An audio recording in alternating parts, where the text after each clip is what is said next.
A bill that would further clamp down on illegal immigrants is making its way through the Alabama legislature. It's an Arizona-style immigration law that would make it harder for illegals to get a job, apply for benefits, or vote. But some opponents of the bill say this could encourage racial profiling.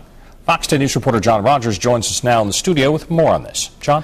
Bob and Lenise, this is an old argument that's been recently given new life. As you mentioned a year ago, Arizona Governor Jan Brewer approved one of the toughest illegal immigration laws in the country. It empowered local law enforcement to help detain and deport illegals.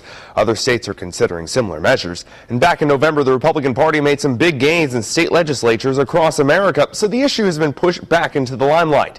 And Alabama is considering jumping on the bandwagon.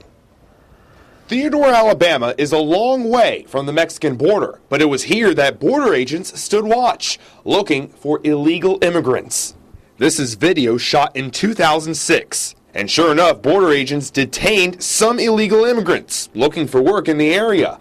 Alabama lawmakers are considering a tough immigration law. The bill would make it harder for illegals to get jobs and apply for benefits. It would even make it a felony for illegals to vote.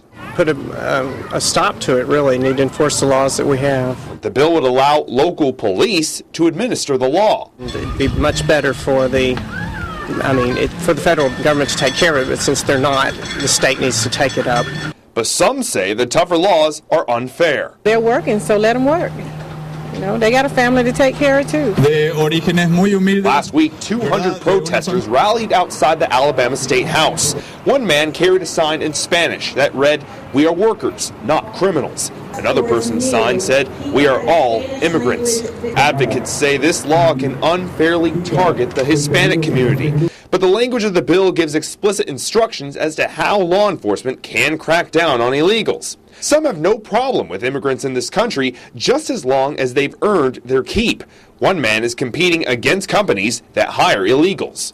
A lot of times they can hire illegals and pay them a whole lot less than we can afford to pay our workers because we have workers' comp and comprehensive insurance and all the other required licenses. Illegal immigrants are a real issue in South Alabama, and the legislature is debating what it can do. The bill will be on the House agenda when lawmakers return from spring break next week.